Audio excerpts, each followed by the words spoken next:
l'ensemble de tout ce que l'homme, le jeune homme, malgré sa situation. Même si le monsieur vous donne la lune, sans vous doter, cet enfant ne lui appartient pas. C'est comme ça. Malheureusement ou heureusement, c'est comme ça que les choses sont organisées. J'ai l'impression d'entendre Charles. Non, ma grand-mère nous l'a toujours dit. Moi non plus, j'ai pas le nom qui vient du côté de mon géniteur parce que je suis un enfant de la maison. Voilà, c'est comme ça. Mais ça ne veut pas dire que le père de l'enfant ne sera pas son père. S'il veut impérativement que l'enfant porte son nom, il y a des conditions à remplir. Et c'est pour ça que le père de la fille lui a dit « Je ne veux pas de ce garçon, il est nocif parce qu'il t'a dupé. » Et il est quand même allé reconnaître l'enfant dans mon dos, disons ça comme ça. L'interrogation sur dupé, une fille de 23 ans quand même. Dupé. C'est avec les arguments selon lesquels je m'occupe de l'enfant, je paye des visites et tout. La jeune femme de 23 ans, elle n'est pas reconnaissante. C'est une ingrate. Parce qu'elle dit, mon père n'a payé que l'accouchement. Mais où était le père de votre enfant responsable pour que votre père se retrouve à payer l'accouchement? Moi, je lui dirais simplement, vous avez envie d'aller en mariage, allez-y. Quand elle dit, je ne veux pas, mon père veut m'imposer d'aller à l'école et tout, moi j'ai toujours dit aux gens, si vous avez la possibilité dans votre vie de rencontrer quelqu'un qui peut payer des études pour que vous les fassiez, faites-le autant que possible. Vous n'avez que 23 ans et vous pensez que votre père veut votre mal. S'il vous dit, ce n'est pas comme ça que ça se passe et que vous n'êtes pas d'accord avec ce que votre père suggère, il y a des mots à employer, il y a le moment choisi pour les employer et il y a la façon de les employer qui fait que votre père pourra vous expliquer de façon posée pourquoi il n'est pas d'accord avec certains de vos choix. Vous vous comportez comme une gamine et c'est pour ça que votre père vous prend comme une gamine et décide de s'imposer dans certains choix de votre vie. Mais ici, c'est une fille qui dit, moi je veux déjà me débrouiller, je veux travailler, je veux m'occuper de ma fille. C'est simplement une fille qui a déjà envie d'aller vivre avec son gars. Donc, mon inbox est ouvert. Allez vivre avec le gars. C'est quand vous serez là-bas dedans que vous comprendrez un certain nombre de choses sur ce que votre père vous avait déjà dit. Vous n'êtes pas prête et le mode de fonctionnement du gars témoigne à suffisance du manque de respect qu'il a pour votre famille. Parce que ça, c'est important. Si vous êtes avec quelqu'un qui ne respecte pas vos parents, ça ne sert à rien de continuer avec une personne comme ça. Vraiment, ça ne sert à rien. Parce que demain, après avoir méprisé vos parents, quand vous serez dans sa maison contre la vie de vos parents, il va vous traiter comme une serpillière et vous n'aurez pas le courage de revenir vers vos parents. Vous allez subir jusqu'à ce que la revue des réseaux sociaux vous présente comme une martyre. D'accord. La revue des réseaux sociaux, justement, elle en pense quoi, madame, la revue des réseaux sociaux de tout ce qui a été dit ici?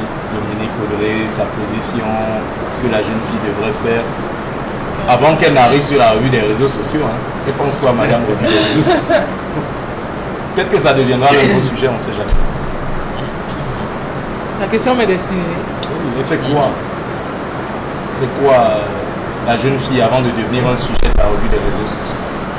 Bon, je crois que il y a des cas exceptionnels. Il y a des cas exceptionnels où la jeune fille tombait enceinte dans la maison familiale et que le gars a décidé de prendre le nom. Je crois que ça survient après concertation. C'est-à-dire que lorsqu'on se rend compte que la jeune fille est tombée enceinte, on demande qui est l'auteur de ta grossesse. Il se présente. Quand il dit se présenter, ce n'est pas lui personnellement. C'est-à-dire que lui, avec quelques membres de la famille qui viennent se présenter dans la famille de la fille, c'est notre fils qui a commis tel acte. Maintenant, les deux familles se concertent et puis on dit d'accord, on peut lui attribuer peut-être le nom de l'enfant. Je crois que c'est comme ça que ça se passe dans certaines familles. C'est pas l'homme qui va rester de son coin après avoir enceinté la fille d'autrui et décider ou bien imposer que non, l'enfant doit porter mon nom. Maintenant, si cette étape n'a pas été faite, je crois que c'est un problème, mais le nom de l'enfant ne se fait pas le jour où l'enfant naît.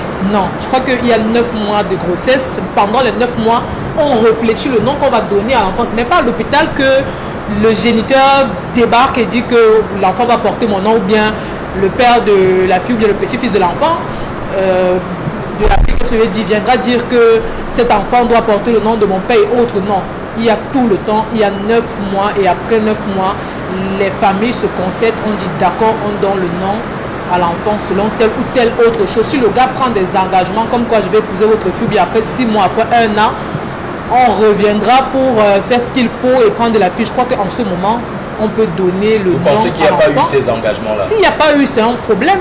Je crois que s'il y avait eu, la fille aurait précisé dans l'histoire que la famille du gars s'est présentée. Donc, du moment où elle n'a pas fait, ça veut dire que le gars s'est contenté à je ne sais pas quel mensonge il a dit à cette fille au point où elle accepte. Mais ce que je veux, non, il n'y a pas eu du péri. Là, je ne suis pas d'accord, il n'y a pas eu du péri. Mais ce que je ne comprends pas, c'est pendant qu'on faisait l'acte de l'enfant, les grands-parents étaient où? Moi, c'est ça la question. La chance qu'elle peut avoir, c'est que l'enfant n'est pas encore dans une classe. Il y a des couples qui se marient même en cachette. Ils ont fait ça en cachette. Oui, avant, ils ont jonglé les parents, oui, ça s'est fait. Moi, je dis la chance qu'elle a eue, c'est que l'enfant n'est pas encore dans une classe d'examen. Parce que si l'enfant avait déjà son CEP ou bien son BEPC, est-ce que ça sera encore possible de dire en ce moment qu'on va changer le nom de l'enfant et autres? Et savoir, moi j'aurais aimé que la fille qui nous pose le problème ce matin nous dise que jusqu'ici, mon gars s'est présenté dans la famille face à cette situation que ma copine m'a posée, que mon père n'est pas d'accord. Mon gars s'est présenté dans la famille avec sa famille, ils ont tenu des promesses et autres. Ça aurait été mieux. Mais mettre le gars à l'écart de cette situation, sachant qu'il est l'auteur de cette grossesse, moi ça me pose un peu un problème. Maintenant, refuser d'aller à l'école parce qu'on veut travailler, c'est la pire décision. Elle dit qu'elle a la licence, c'est la pire décision. Moi, je pense qu'au Cameroun, la partie des licences, on fait les cours en cours du soir. Donc, ça veut dire qu'en journée, vous pouvez travailler et le soir, vous allez à l'école. Elle est très intelligente, à 23 ans, elle fait déjà master, c'est à féliciter. Mais qu'elle ne dise pas qu'elle va sacrifier son école parce qu'elle veut travailler et autres. Non, si le parent prend encore l'engagement de pouvoir la scolariser, c'est bien. Si elle peut trouver un travail en journée, qu'elle travaille le soir. Elle va à l'école, ça sera une pierre deux coups, elle n'aura ni perdu en abscisse ni en ordonnée. Ça sera bien, mais je préfère que l'homme se présente dans cette histoire. Je préfère que l'homme, le père de l'enfant, qui dise quelque chose, qu'il ne reste pas à l'écart. De ce garçon, parce qu'il n'est pas encore. On parle Il ne veut plus, il ne veut plus, mais c'est aussi une mauvaise décision parce qu'il y a déjà l'enfant. Il y a déjà l'enfant. J'avoue que l'homme aussi, je veux dire le responsable de la grossesse, il a fauté du manière où je l'ai fauté au moment où il n'a pas vraiment pris ses engagements parce que l'histoire révèle qu'à aucun moment il s'occupe de cette fille. Il se contente que c'est la mère de mon enfant parce que c'est ça en réalité, ce n'est pas sa copine, ce n'est pas sa femme, c'est la mère de son enfant. C'est pourquoi il s'occupe uniquement de l'enfant. Donc rien ne garantit que demain ou après-demain, il viendra épouser cette fille ou bien il viendra, je ne sais pas quoi, prendre des engagements au sein de cette famille. Mais mettre à dos ses parents ou bien son père parce qu'on veut protéger un homme qui semble ne pas vraiment être impliqué dans cette histoire, c'est à tort. Je crains que la fille se retrouve seule demain et qu'elle soit vraiment à dos avec ses parents. Charles Hamel, le titre du roman. Une famille par la part. C'est ça notre titre, une famille par la pala. Pourquoi? Une famille par la pala. Je vais d'abord tirer un coup de chapeau à cette fille. Pourquoi? Parce qu'elle a eu la capacité, elle a la capacité d'assumer sa relation et d'assumer son amour. Elle assume sa relation, elle assume son amour et elle affronte son père. Elle assume sa relation et elle affronte son père. Dans ce sens qu'elle dit à son père, papa, j'ai trouvé l'amour de ma vie. Papa, c'est le gars-là. La preuve, même si c'est dans une forme de désordre intolérable, elle assume qu'elle a grandi, elle assume qu'elle peut se prendre en charge. Je parle de famille par la pourquoi, monsieur D. Lorsque votre fille est enceinte, le père, le dernier à être informé, c'est la mère qui connaît l'histoire. Et justement, dans l'histoire, on ne voit On ne parle pas de la mère. On occulte l'existence de la mère. Est-ce qu'elle est vivante? Est-ce qu'on a dit elle ne compte pas?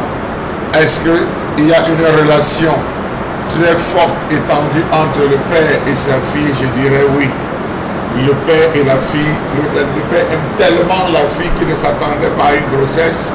Le père aime tellement sa fille qu'il a toléré l'ensemble de bêtises que sa fille aimait bien faire, qu'il a poussé à cette erreur. Donc le père lui-même est premièrement fautif. Donc, voilà le premier parapara. Deuxièmement, quand une fille est enceinte, on marque un temps d'arrêt. Vers la naissance, lorsque la fille se prépare à accoucher, on demande à la fille, depuis que tu souffres là, le père de cet enfant est où? Il n'a pas de famille. C'est une question qu'on pose et parfois c'est la mère qui pose. La fille doit organiser pour faire venir la famille du gars. On a affaire à un père qui a dit, je m'en fiche, je n'ai pas besoin de, je n'ai pas besoin de ce gars. Tu as accouché, je considère qu'il t'a trompé, il t'a berné. Toi, tu n'as pas de responsabilité, ma fille. Toi, tu es une sainte et le gars est venu te troubler. Accouche. Lorsque la fille accouche, il y a une autre palabre, la palabre du nom. Oui. Ça va, les coûts varient de 250 000 à 1 million. Pour le nom. Oui. Le droit d'avoir le nom. C'est une palabre. Chez nous, on ne donne pas. Chez nous, on ne donne pas. Mais comme tu es un bon fils, et on a vu comment tu as géré la grossesse, de manière symbolique, on te donne le premier nom, mais nous prendrons le reste des noms. Tu n'as qu'un seul nom à donner. Si tu veux prendre tout, tu donnes 750 000. Waouh. C'est une négociation. Moi, je vois ça plus comme du chantage. C'est une négociation pour avoir le droit du nom. Soit vous dites, ok, j'assume, je suis prêt à venir faire le toqueport et engager les premiers pas parce que 500 000, c'est déjà le toqueport. C'est le toqueport. C'est déjà le début de la dot. J'accepte, venez toquer. Vous tombez d'accord. Si ce n'est pas ça, vous dites, papa, je vous laisse le nom, je suis en route, je viens. Elle venait de finir la prise en charge de l'enfant. Oui. Qui s'occupe de l'enfant. Si vous m'avez enlevé le nom, vous assumez l'entière responsabilité de l'enfant. Ça, c'est encore une autre négociation. Le père dit, dégage, tu ne nous sers à rien, je vais m'occuper de mon enfant. Même le droit de visite, je ne veux pas te voir chez moi. D'autres familles par là, on dit d'accord, comme on a donné le nom, on partage, mais sache que c'est notre enfant. Dans notre famille, quand c'est le garçon, on s'en fout. Parce que le garçon, c'est celui sur qui on va m'avoir dépenser pour aller par la femme. C'est la fille qui est un problème. Est-ce qu'il y a eu ça dans cette situation?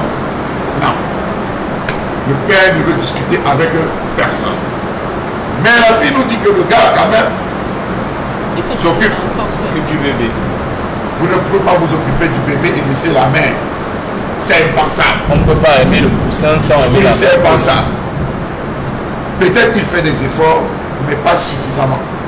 Ce qu'il devrait faire. À la hauteur des attentes à la hauteur voilà, des attentes du père. Le père, dans sa logique, ma fille va aller jusqu'au bout de mes projets, de ma vision. La fille dit, elle ne veut plus adhérer au projet et à la vision de son père. Maman vous rappelle l'histoire de cet enfant que le père envoyait faire, je crois que c'était médecine. Il est arrivé, il a fait informatique. Oui. Il a tout fait, son père débarque, il a fait informatique. Lorsque vous arrivez à ce stade où l'enfant n'est plus votre disciple, mais l'enfant est votre ami, là où il faut la négociation parce qu'elle a 23 ans. Et je crois qu'elle commence déjà à tenir tête à son père. Oui. Elle commence à tenir tête à son père. Une fille qui arrive à tenir tête à son père d'une manière aussi verte, ça veut dire que c'est un père qui pendant longtemps a toujours voulu décider, voulu tout organiser, voulu tout prendre. Vous savez, à esclave, on peut tenir un enfant. À disciple, l'enfant commence à raisonner. Et c'est l'enfant qui vous dit que, mais ça, tu m'avais dit qu'en mettant comme ça, pourquoi tu es venu mettre comme ça? Ami, vous vous connaissez déjà. Vous connaissez vos forces et vos faiblesses. Ce papa a trop aimé cette fille. Il a gâté cet enfant.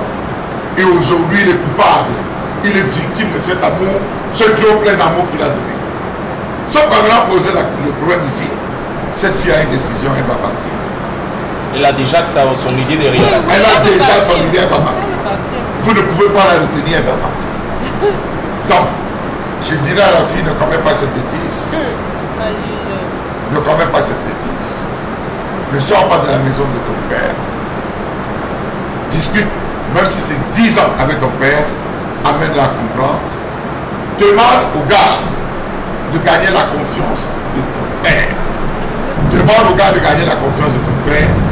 Vous avez traversé l'étape de famille. Maintenant, c'est un duel entre toi et ton beau-père.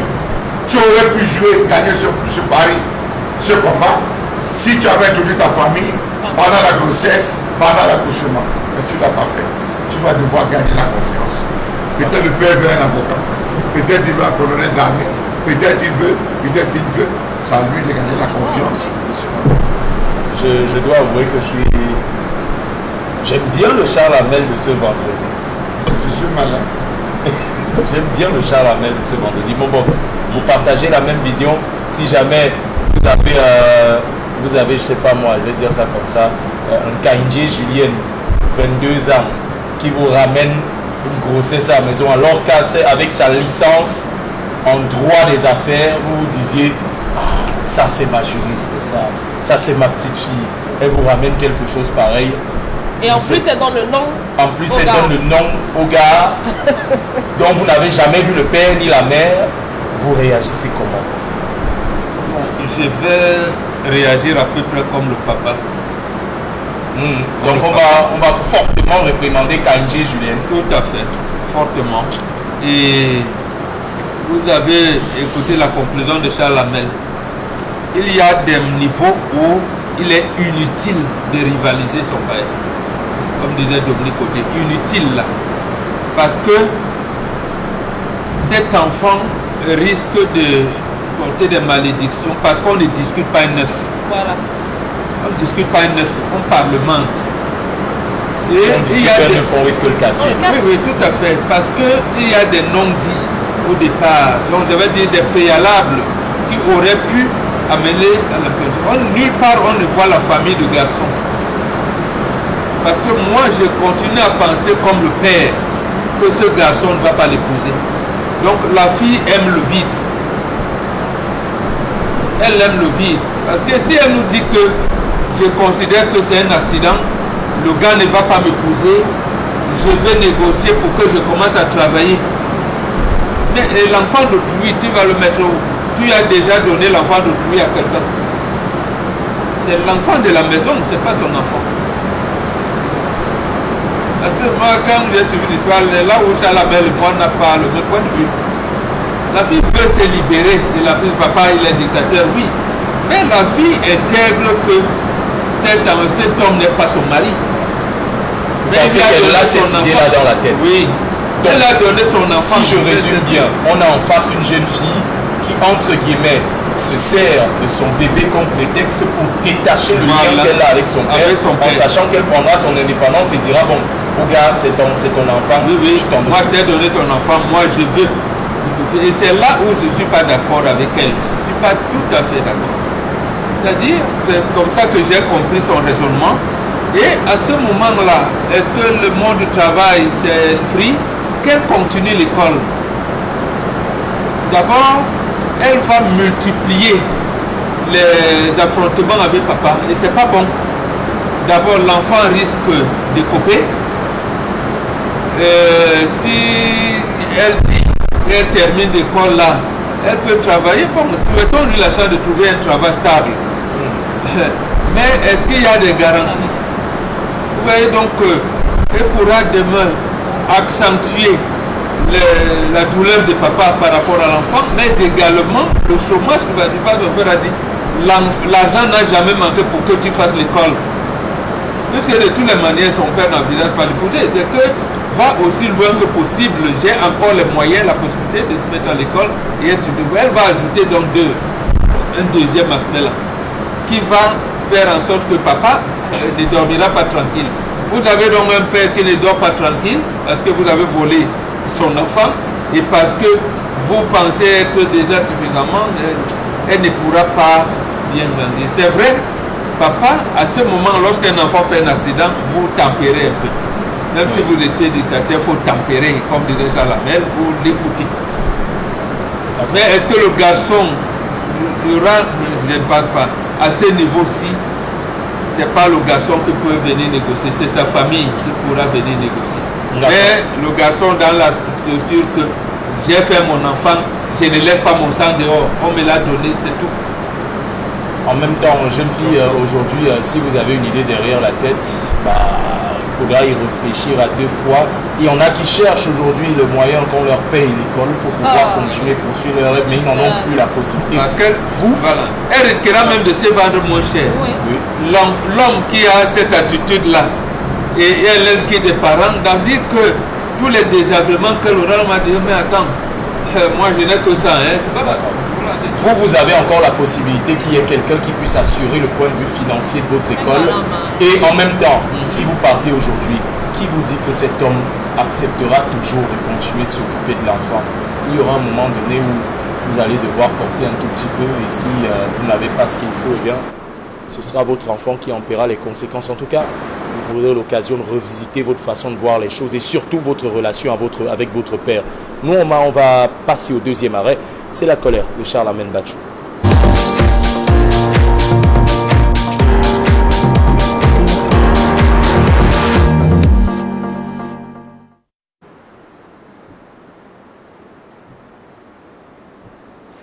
Je m'interroge ce jour sur la question de l'impasse des instituts universitaires de technologie dans ce pays. Le Cameroun a eu, à la faveur de la réforme universitaire de 1993, son premier institut universitaire de technologie, construit en 1987 par le président Feu Fotso Victor, qu'il a cédé à l'État camerounais le 12 août 1992. Le décret présidentiel numéro 93, base 026, du 19 janvier, créant son article 1er les universités de Yaoundé 1 et 2, Douala et Tchang. L'arrêté numéro 008, BAK-BAPR, qui le suit, crée respectivement au sein des universités de Douala, Tchang et Gaoundéré, les IUT, les instituts universitaires des technologies de Douala, de Bandjoun et de Gaoundéré. Les missions assignées aux IUT sont celles d'assurer une formation technologique professionnelle initiale et une formation technologique professionnelle permanente des cadres moyens et moyens supérieurs. 31 ans après la création des UIT, que deviennent les UIT dans ce pays? 31 ans après, que sont devenus les lauréats des différentes promotions? 31 ans après, où sont passées toutes les promesses de l'État? 31 ans après, l'UIT a fabriqué combien d'entrepreneurs? Les entreprises qui se discutaient, les lauréats sont passés où? Pour qu'aujourd'hui, ceux sortis des UIT deviennent des chômeurs patentés. Un détour dans les ateliers et autres laboratoires permettra de vérifier la véritable nature vétuste des équipements. Rien ne fonctionne plus, tout est abandonné. Comment comprendre par exemple que pour les mentions comme maintenance industrielle et productive, MIP, les apprenants dénoncent la prédominance des cours théoriques plutôt que des cours pratiques. Les difficultés linguistiques et le caractère accéléré des formations qui ne les permettent pas de tout acquérir. Créé pour recevoir 400 à 600 personnes par exemple, l'UIT de Douala se retrouve aujourd'hui à plus de 6000 étudiants. On en arrive là comment? Savez-vous qu'à l'UIT de Gaoundéré, les étudiants de la filière génie thermique et énergétique, GTE, savent depuis des années qu'un nombre considérable de machines ne tourne plus. Faites un tour dans les autres facultés pour comprendre de quoi je parle. Notamment génie informatique, industrie alimentaire et biotechnologie, analyse biologique et biochimique, génie de l'environnement. Vous allez comprendre comment ces gars souffrent. Comment comprendre que l'UIT, par rapport aux autres écoles du Cameroun, censés disposer des équipements de qualité se retrouvent à baver. La plupart des machines sont à l'arrêt. Même lorsqu'une machine ne tourne plus, on ne l'utilise pas lors des TP pour faire des montages. Il y a quelques années, ces unités étaient à près de 70% des machines. Il y a quelques années, ces unités étaient à près de 70% des machines non fonctionnelles. Avec beaucoup d'efforts jusqu'en 2008, ils sont descendus à 58% pour remonter drastiquement. Que devient finalement la masse d'étudiants formés dans les IUT quand le problème d'employabilité ne cesse de se poser avec acuité? On pense à tout. On pense à gérer les États. On pense à gérer les finances pendant que les IUT se meurent. Comment comprendre mieux quelle était la mission qu'on a donnée aux IUT? Vous avez d'une part un ministère de la recherche et de l'innovation. Ils font dans la recherche. Ils subventionnent la recherche. En fait, ils sont censés subventionner la recherche. À droite, vous avez les IUT où on est censé créer, fabriquer. Quelle est la zone tampon? La structure neutre qu'on a créée pour, en même temps, prendre dans les IUT en termes d'innovation, traiter, faire le tri, recevoir les financements pour pouvoir véritablement mener à bien la recherche. Nombreux sont les étudiants qui ont fait des recherches, nombreux sont les enseignants qui ont fait des livres, mais hélas, ils sont dans les quartiers. Vous avez l'IUT de Douala qui a fabriqué une voiture et un avion complet, avec moteur réactif, tout. Cet avion ne demandait qu'une seule chose, un bon financement pour démarrer, mettre la mise en place et surtout l'assemblage. Qu'est-ce qui a été fait? Rien. À l'IUT de Banjoun, par rapport à la mobilité humaine, ils ont conçu une maquette pour permettre à des trains, des mini-trains, de sillonner toute la capitale, tout le pays, toutes les différentes régions, transportant, déposant ci et là, sans que cela n'augmente le taux des embouteillages. Le ministre Jacques Famendogo, présent sur le site, avait applaudi face à cette recherche faite par les étudiants. Il a promis de donner une suite. Hélas, hélas, hélas, rien. Ngaoundéré a produit, on parle à Ngaoundéré de près de 700 objets de créativité, projets de créativité, projets innovatifs qui n'attendent que le développement. Qu'est-ce qui a été fait? Y a-t-il eu le financement? Rien. Laissons la Banque camerounaise des PME qui elle-même se retrouve avec ce qu'elle a. Un enseignant a mis sur pied, toujours à l'IUT, le docteur Dieudonné Abessolo, avec ses étudiants, 3 livres sur la brique de terre mélangée aux fibres de bambou, brique de terre mélangée aux palmistes. Il a rencontré tous les responsables des ministères. Il est au Promalo. On lui a dit, ah, va là-bas.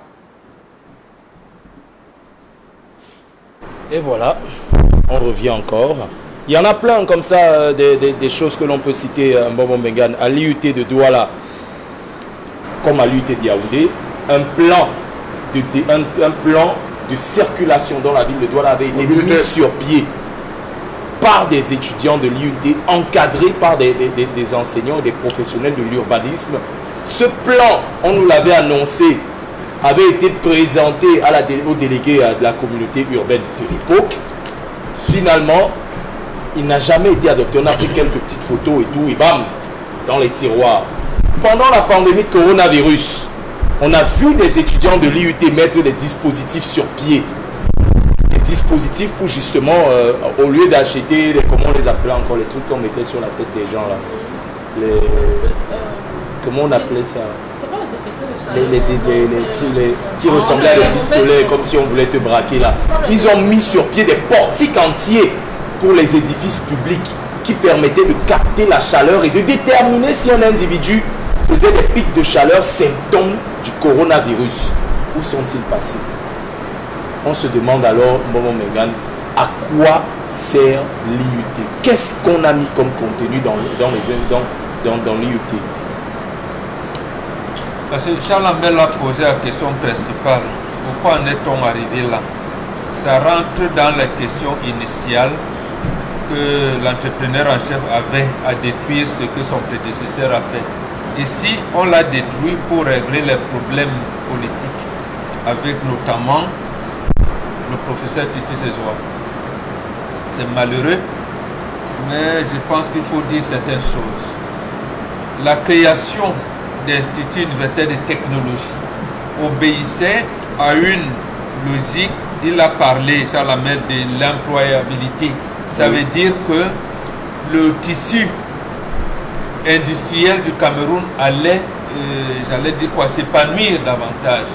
Et je vous parle toujours ici de 90, lorsque Alucam a commencé à poser le problème du manque d'énergie. Et avec ce qu'elle voulait faire pour l'extension de son usine à Kribi, qu'on devait, et que le directeur général de la SONED de l'époque, l'actuel directeur du Sénat, a demandé qu'on lui permette d'augmenter de 1 franc le kilowatt pour avoir ça. Pour avoir, j'allais dire quoi, ouvrir l'énergie suffisante à l'UQAM, mais également étendre à tout le monde, parce qu'on obéissait aux orientations du chef de l'État, effectivement, qui avait listé un certain nombre de projets qui devaient être voués à l'exportation. C'est ce qu'on a appelé l'Office national de la zone franche industrielle. Donc, les étudiants sortis de l'UIT pouvaient trouver du travail. D'abord, on allait les chercher. Deuxièmement, on devait les former pour qu'ils soient leurs propres patrons dans les PME, PMI. Voilà un peu comment ça allait. C'était pensé au départ. Mais les problèmes de réseau, on commence à vous dire, mais ça n'a pas marché parce que les ambitions politiques de celui qui a été à l'origine de la réforme universitaire, il s'appelle Titi Sezoua, il n'est pas encore mort. Pensez comme on fait avec certains ministres, Marafa pense que, et tel pense que peut être président de la République. Donc, et vous l'avez même vu peut-être même hier, où un grand conseiller vous dit, chacun vient avec son projet. Quand il n'est pas là, il n'y a pas continuité de l'administration. On efface le projet.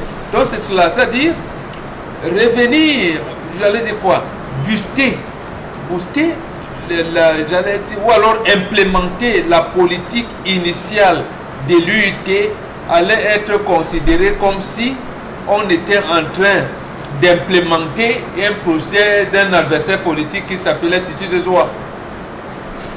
Voilà un peu ce qui nous a mené à cette situation-là. Ça veut dire que plus donc l'incurie du gouvernement, Charles Amel a dit, n'existe pas de banque de PME.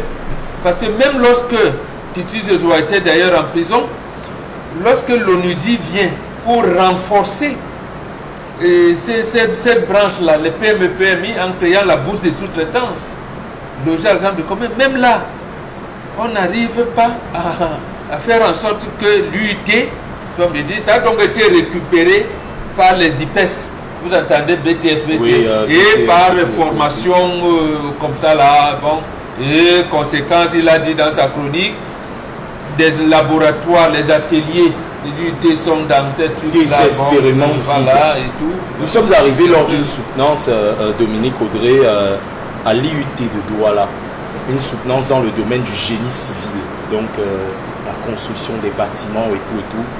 On a vu des appareils rouillés, je vous en prie, rouillés, oui, comme des appareils rouillés. On a l'impression qu'ils n'ont jamais servi depuis Mathusalem. Et on a un ministre de... Je dis bonjour d'abord. Je dis d'abord bonjour au très fameux, voilà, qui nous a dit en septembre 2022, de façon très fameuse, que nos universités doivent former des entrepreneurs.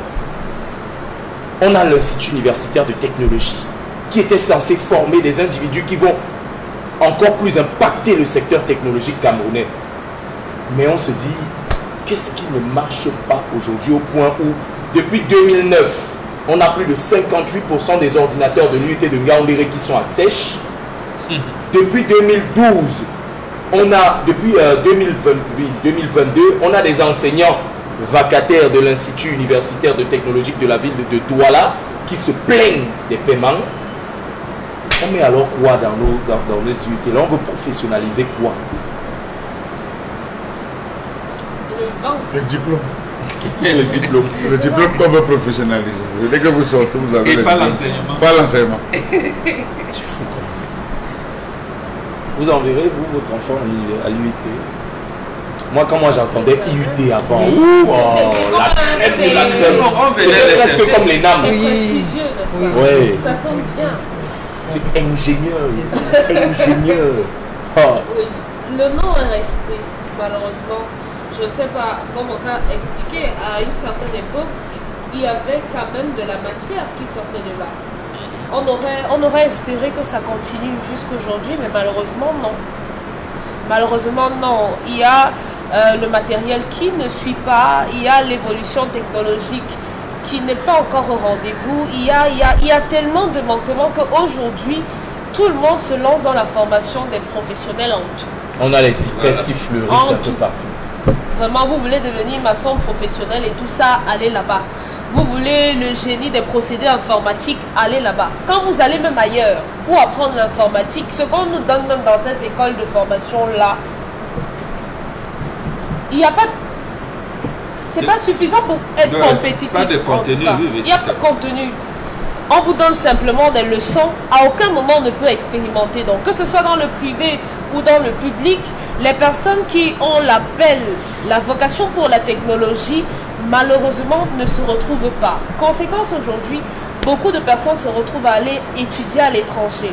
Que ce soit au Rwanda, au Sénégal, un peu partout, mais sauf ici, malheureusement. Pourtant, il y a si vous partez par exemple sur la page de l'IUT de Ngaoundéré et que vous lisez l'émission là-bas, je vous assure, vous n'allez même pas réfléchir par deux fois. C'est le paradis. Vous allez aller là-bas. Le Cameroun, c'est un paradis dans ces textes comme quelqu'un. Vous allez vouloir aller directement. On vous dit non, vraiment, vous sortirez d'ici. On doit former des personnes qui puissent s'adapter à l'évolution du monde. Nanani. Bon, c'est pas exactement ce qu'il dit. Je vais pas me mettre à lire ça ici. On vous dit que non, vous serez prêt, vous allez pouvoir vous adapter, vous serez compétitif, vous serez. Ça signifie que lorsqu'on arrive là-bas, si on fait même la technologie aussi, c'est la mécanique. Oui. C'est la mécanique. Non, on ne sait jamais. Tout ça. On sait jamais. Vous pouvez arriver là-bas, au lieu de retrouver les vieilles Renault, donc on va prendre l'exemple ici. Renault Q7. Vous serez en train de travailler sur les voitures électriques. Pourquoi pas travailler sur les voitures rechargeables au solaire et tout ça. Mais malheureusement, on n'est pas au rendez-vous. Donc aujourd'hui, je ne sais pas. Soit on veut un Cameroun qui aura des personnes qui pourront apporter quelque chose de plus, qui va nous permettre de rattraper les pays qui nous ont dépassé et qui nous ont laissé aujourd'hui et pouvoir peut-être atteindre les pays occidentaux, soit alors on abandonne simplement et... D'accord. Pamela Fomen, on a, je me rappelle plus trop en quelle année, un étudiant de l'IUT, de l'une des UT, j'ai du mal à mettre la main dessus, qui avait produit une voiture. Une voiture. Imaginez un peu une seule seconde. Avec notre fameuse politique d'import-substitution, où on veut limiter les importations. Si on avait apporté, je ne sais pas moi, des financements à cet étudiant-là, pour une production à la chaîne, ne serait-ce que même de 50 voitures tous les 6 mois. Vous allez citer les étudiants, vous allez citer qui d'autre? Paradis.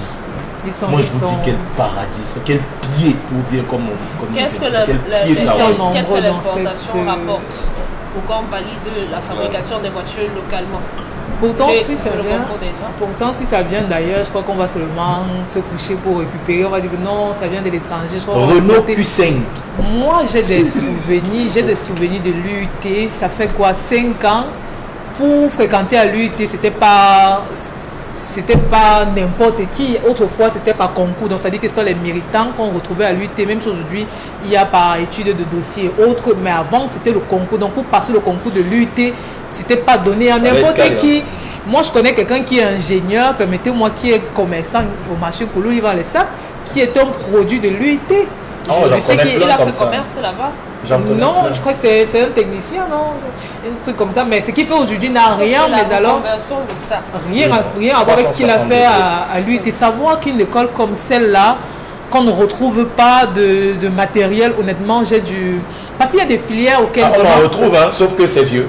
C'est vieux, si c'est vieux, ça veut dire qu'on ne pourrait pas considérer. Lorsqu'on parle de technique, ça veut dire que c'est la théorie, c'est la pratique. Vraiment, qu'on ne lui dise pas qu'il y a un fil, moi je ne maîtrise pas trop le secteur, mais j'ai dit, si on parle d'un fil, qu'on montre au moins le fil, si on dit qu'on doit faire un branchement comme ceci, qu'on montre au moins aux étudieurs, vous avez un déjà produit de l'UIT ne devrait pas l'UIT. sortir de l'école et se retrouver comme on les trouve un peu Vous avez partout. déjà assisté à une soutenance de l'UIT? Oui, j'ai déjà assisté. La première fois où moi j'assiste à une soutenance de l'UIT, c'est dans le domaine, comment on appelle ça, l'électricité. Je m'attendais à voir des mecs qui seraient en blouse là, avec un casque, nous dire de porter des lunettes, dire voilà, on a créé un dispositif révolutionnaire qui permet de traiter... Mais j'arrive, je vois les soutenances un peu comme chez moi en journalisme. Je vois les mecs qui font des projections. Justement, c'était ça l'orientation. La personne qui a créé l'école nationale supérieure polytechnique de Yaoundé, c'est lui qui a créé le centre universitaire de Ngaoundéré, qu'on a transformé en UIT. Je vous prends un cas, malheureusement c'est un de mes fils qui est aujourd'hui décédé, qui a lui fait son diplôme de l'UIT pour le transport de l'énergie électrique. Oui, ce fameux transport Voilà, écrit ici. Sirandi Mouraoundé. Il est allé, puisque à l'époque Niat national permettait la formation, il est allé soutenir sa thèse de doctorat au Canada. Il est revenu. Donc, encadré par l'école nationale supérieure polytechnique, comme elle vous dit, mais c'était vraiment des, j'allais dire quoi, une formation profonde. La crème de la crème. Oui, oui, la crème de la crème. On vous dit, et ceux qui voulaient devenir ingénieurs le faisaient. Et ceux qui voulaient entrer dans les entreprises, ils avaient des passerelles. Ceux qui voulaient être en, j'allais dire en auto-emploi, créer leurs propres entreprises, c'était pas n'importe quoi. L'UIT au Cameroun, c'est Rami, mais je vais pas. Je veux dire, on a galvaudé parce qu'on a pensé qu'un adversaire politique qui a mangé dans ma main pourrait capitaliser ça à son profit demain, mais c'est malheureux. On va dire bonjour quand même à Giresse. Giresse Yopa, connaît bien. C'est lui qui assure la prise de vue ici. Giresse Yopa, il connaît bien l'UIT, c'est un ancien de la maison. Charles Hamel, on a, moi, j'ai tendance à vouloir me dire, quand on parle de galvauder, j'ai tendance, je sais que c'est peut-être pas la chose la plus adéquate, mais j'ai tendance à vouloir suivre du regard notre actuel ministre des Enseignements supérieurs. Pourquoi vous le suivez et vous laissez le ministre de la Recherche scientifique? Oui, lui, elle aussi. Qu'est-ce qu'on en a fait? Aucune université au Cameroun n'est classée parmi les 100. Au Kenya, au Rwanda, tous les instituts universitaires, par promotion, doivent concevoir un projet qui sera financé. Bien sûr. Comment? D'abord, par promotion, c'est-à-dire lorsque vous entrez en première année avant l'autre sortie, vous avez le devoir de vous travailler en groupe sur un projet pour la nation. Il y a ceux qui ont travaillé sur des projets de matériaux, de transformation des matériaux locaux, d'autres qui travaillent sur la qualité de l'architecture. Chacun ouvre sa vanne par rapport vous avez 3, 4, 5 faire pour un travail. Maintenant, au niveau du Rwanda, il y a le ministère qui travaille sur la recherche scientifique. Vous avez ces écoles, ces instituts technologiques qui font des propositions et vous avez un organisme au milieu qui fait le tri, dont la mission c'est de collecter tous les projets, même ceux n'émanant pas de ces différents instituts. On fait le tri, on collecte et en fonction des besoins, en fonction des projets du gouvernement, on oriente véritablement la création. C'est la raison pour laquelle vous avez vu que très rapidement on a réussi toujours au Rwanda et au Kenya à avoir des ordinateurs portables qui ont été faits à un peu moins de 15 milliards de francs CFA.